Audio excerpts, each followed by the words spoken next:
Hi, ഇത് ഞാൻ ഗണപതി എന്ന് വിളിക്കുന്ന എൻ്റെ ഗണപതി അഡീനിയം ചെടിയാണ്. ഇതിൻ്റെ രൂപം കൊണ്ടാണ് ഞാൻ എന്നെ ഗണപതി എന്ന് വിളിക്കുന്നത്. എന്തോ പ്രത്യേകതയൊക്കെ ആയിട്ട് വളർന്നു വന്നിട്ടുണ്ട്. ആ കോഡക്സിൻ്റെ ഭംഗിയാണ്.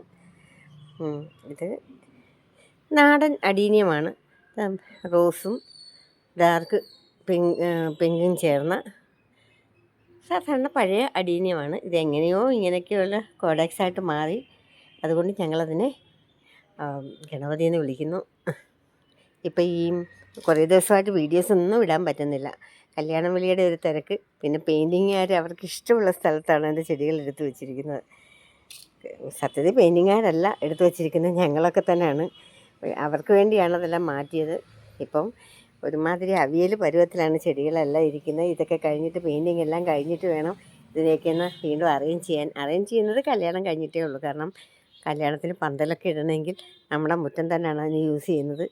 അപ്പോൾ ചെടികളൊക്കെ വീണ്ടും മാറ്റുക എന്ന് പറഞ്ഞാൽ വലിയ ബുദ്ധിമുട്ടാണ്. വലിയ ചട്ടിയിലൊക്കെയുള്ള ചെടികളുണ്ട്. അപ്പോൾ അതിനെയൊക്കെ ഇങ്ങനെ കൊണ്ടു നടക്കുക എന്ന് പറഞ്ഞാൽ വലിയ പാടാണ്. കുറേ ചെടികൾ ഞങ്ങൾ അർബാനയ്ക്കകത്തെടുത്ത് വെച്ചിട്ടാണ് ഓരോ സ്ഥലത്തോട്ട് മൂവ് ചെയ്യുന്നത്. അതല്ല, വേറെ ആരുമില്ലെങ്കിൽ പാളയില്ലേ, കമുകിൻ്റെ പാള, അത് താഴെ വീഴുമ്പോൾ അത് എടുത്ത് വെച്ചിട്ട് അതിനകത്ത് ഞാൻ ചട്ടി അല്ലെങ്കിൽ ഉരുട്ടി വെച്ചിട്ട് അതിങ്ങനെ കുട്ടികൾ വലിച്ചുകൊണ്ട് പോകുന്ന പോലെ വലിച്ചുകൊണ്ടാണ് ഞാൻ ഒരു സ്ഥലത്തു നിന്ന് മറ്റൊരു സ്ഥലത്തേക്ക് മാറ്റുന്നത്. അതൊരു ബുദ്ധിമുട്ടാണ്. എടുത്ത് പൊക്കിയൊക്കെ കൊണ്ടുപോകാൻ ഇത്തിരി പാടാണ്. അപ്പോൾ ഇനി എല്ലാം ഓരോ സ്ഥലത്തോട്ട് മാറ്റി വെച്ചിരിക്കുക. ഓരോ സമയത്തും അങ്ങനെ മാറ്റുന്ന ബുദ്ധിമുട്ടായതുകൊണ്ട് ഇനിയും കല്യാണം കഴിഞ്ഞിട്ട് തിരിച്ച് വെക്കാമെന്നുള്ള ഒരു ഇതിലാണ് മാറ്റി വെച്ചിരിക്കുന്നത്.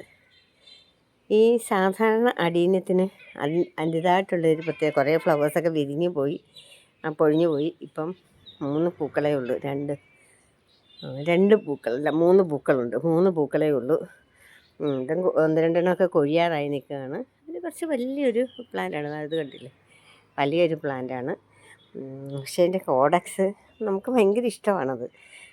എല്ലാവരും ഗണപതി എന്ന് വിളിച്ച് ഞങ്ങൾ അതിനോട് സംസാരിക്കാറുണ്ട്, ഗണപതി എന്നൊക്കെ പറഞ്ഞിട്ട്. അപ്പോൾ ഇത് നിറച്ച് പൊടിയാണ് കേട്ടോ. നമ്മൾ ഈ പെയിൻറ്റിങ്ങിന് വേണ്ടിയെല്ലാം ഇത് കണ്ടോ, ഇതെല്ലാം ഇങ്ങനെ. അതിൻ്റെ ഇടയ്ക്ക് ഒരു മഴ പെയ്തു, അപ്പോഴും ആ പൊടിയെല്ലാം കൂടെ വേറൊരു സൈസിലായി മാറിയിട്ടുണ്ട്. കാരണം പൊടിയും വെള്ളവും എല്ലാം കൂടെ ചേർന്നിട്ടൊരു പരുവമായി.